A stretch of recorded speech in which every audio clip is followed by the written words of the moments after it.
আসসালামু আলাইকুম ওরহমতুল্লাহ। সুপ্রিয় শিক্ষার্থীবৃন্দ, আশা করি তোমরা সবাই ভালো আছো।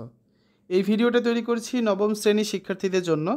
2024 সালের নবম শ্রেণীর ইতিহাস ও সামাজিক বিজ্ঞান বইয়ের চতুর্থ অধ্যায়ের 51 থেকে 52 পৃষ্ঠার ছক পূরণ নিয়ে আজকে আমরা আলোচনা করব।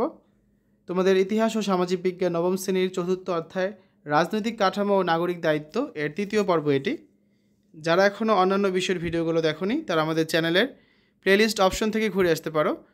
সেখানে নবম শ্রেণীর বাংলা, ইংরেজি, গণিত, বিজ্ঞান, ডিজিটাল প্রযুক্তি, স্বাস্থ্য সুরক্ষা, জীবন ও জীবিকা, ইসলাম শিক্ষা এবং ইতিহাস ও সামাজিক বিজ্ঞান প্রত্যেকটা বিষয়ের জন্য আলাদা আলাদা প্লেলিস্ট কিন্তু তৈরি করা আছে।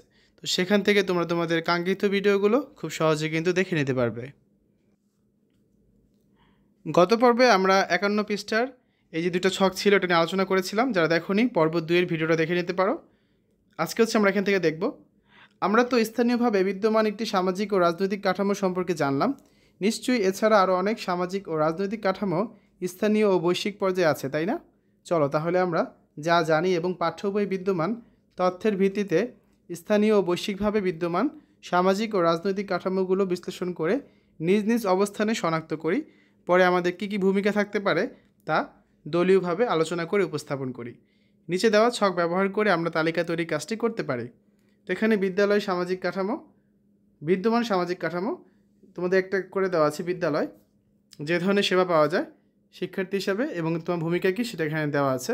এভাবে করে তোমাদের হচ্ছে এই বাকি ছকগুলো বা বাকি ঘরগুলো পূরণ করতে হবে, ঠিক আছে? এটা হচ্ছে 51 পৃষ্ঠার একটা ছক। এটা করা হয়ে গেলে আমরা 52 পৃষ্ঠায় চলে যাব। সেখানে আরেকটা ছক আছে বিদ্যমান রাজনৈতিক কাঠামো। সেখানে তোমার অবস্থান এবং তোমার ভূমিকাগুলো কিন্তু লিখতে হবে, ঠিক আছে? তাহলে আজ আমরা হচ্ছে এই ছক দুইটা সমাধান করি। আমাদের প্রথমে যে ছকটা ছিল বিদ্যমান সামাজিক কাঠামো হচ্ছে বিদ্যালয় যে ধরনের সেবা পাওয়া যায়, শিক্ষার্থী, আমার ভূমিকা, বিদ্যালয়ের নিয়মকানুন মেনে চলা, পরিচ্ছন্নতায় সহযোগিতা করা। তারপর আছে কি আরেকটা সামাজিক কাঠামো কি ধর্মীয় উপাসনালয়, সাধারণ মানুষ, আমার ভূমিকা কি ধর্মীয় নৈতিক শিক্ষার চর্চার প্রসার ও উন্নতি সাধন করা, ধর্মীয় উপাসনালয়ের কাঠামোগত উন্নয়ন সাধন করা। তারপর আছে কি চিকিৎসালয়, সাধারণ মানুষ হিসেবে আমার ভূমিকা কি চিকিৎসালয়ের পরিবেশ পরিষ্কার পরিচ্ছন্ন রাখা এবং প্রত্যেকের জন্য সঠিক চিকিৎসার ব্যবস্থা নিশ্চিত করা।